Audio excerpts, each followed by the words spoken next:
Guys, it's me Hamim Reza and you are watching my YouTube channel Hamim Chess. In the previous video, I showed you the fishing pole trap where you play with the black pieces and you checkmate your opponent in just 9 moves. That was the fishing pole trap part 1 and this is the fishing pole trap part 2. Here I will show you if your opponent understands your trick and wants to save himself from falling in the trap, then what to do.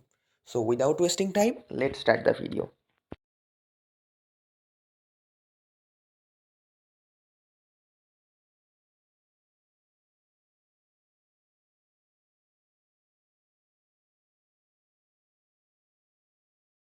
Hey guys, you must have learned the fishing pole trap where you can checkmate your opponent in just 9 moves playing with the black pieces, right? If you haven't watched the video, then the link will be in the description. Just go and watch the video. The video is very interesting. And this video is gonna be more interesting than the previous video. Why? Because in this video, I will discuss what if your opponent tries to save himself from falling in the fishing pole trap, then what to do. So without wasting time, let's start the game.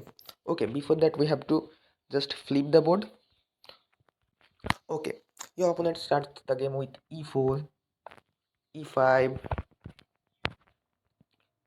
knight f3, knight c6, bishop to c4, knight f6, short castle, knight g4. These are very common moves. I have showed it in the previous video. Then h3, h5. He's getting a free knight. Takes. Now suppose the white realizes that, oh my god, I have taken a free knight, but this file has been opened for the rook. What to do? Now if your opponent tries to save his king instead of the knight, then what he will do? He will just make some space for the king like this, rook to e1. Now what you will do? You just take the knight. You are getting it for free.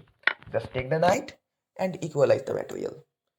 Here your opponent has two options.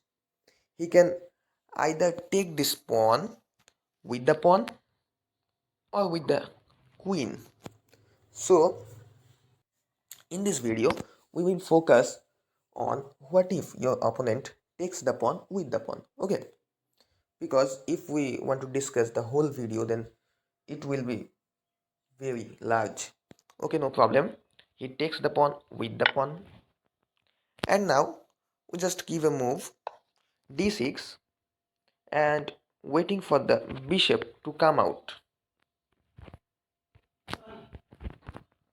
Now after this move, what will your opponent do? As he is thinking that his king is in danger, he will give a king move like king to f1. Now the king is thinking of fleeing away, right? But we won't let that happen. What we will do? We will just check the king with a bishop. Bishop to h3, check. Now again the king has two options. He can go this side or this side. Okay, let's first see what if he goes this side. If he goes this side, then that will be a checkmate in just two moves. Can you find the winning move? Okay, let me give you 5 seconds. 5, 4, 3, 2, 1. Okay, time up.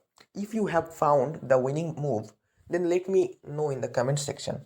If you haven't found the move, then let me show you the move.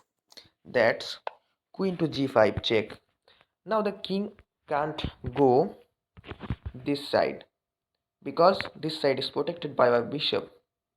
Now he has only one move, and that is king to h1. Now in just one move, you can checkmate your opponent. How? You have to just move your bishop anywhere you want. If you move your bishop, then there will be a discovered check by our rook, and as this square is protected by our queen, he can either go here, so that will be a checkmate. Just move our rook, just move our bishop, and that's a beautiful checkmate. If you see, Oh, sorry. You can't move your bishop before the queen. You have to move here. Okay. If you see, that's a discovered check by my rook, and the king can't come this way as it is protected by my queen. So that's a beautiful checkmate. Okay. Now let's go back. Takes. Sorry. Now let's think. After this move, king goes here. We give a check, and now suppose the king tries to flee this way. Okay, if he comes this way, then what we will do? We will just check the king with our knight to d4, check. And now what will the king do?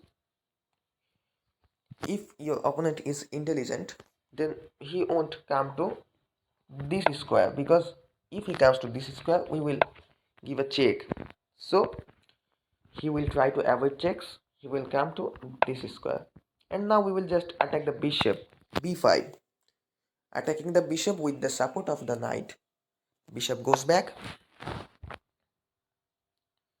and uh, now we will give a pawn move, c5. Now your opponent can do many things. He can either come out with his knight like this, or he will just try to drive the knight away like pawn c3.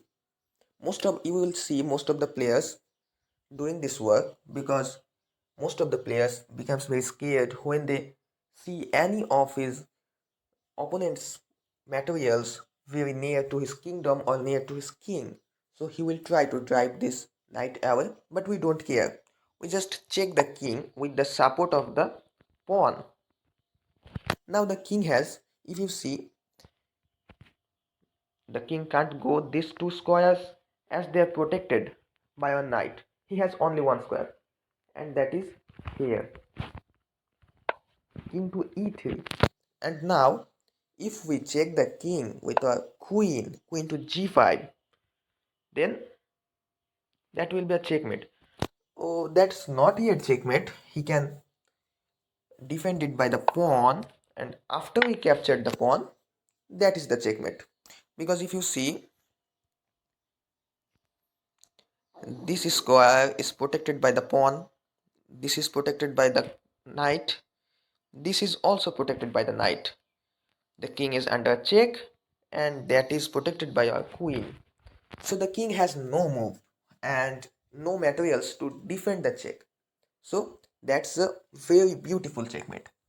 If you like the video, then press on the thumbs up button, and comments should be given, and share it with your friends so that your friend can learn something about chess. And the next video will also be on fishing pole trap. Okay, in this video, the video will be fishing pole trap part 3, and there I will show what if the pawn is captured by your opponent's queen, not by the pawn, and then what to do, and what if your opponent plays with the black pieces and try to make you fall in this fishing pole trap, then what to do. Okay, so let's finish here. Goodbye, take care, thanks for watching.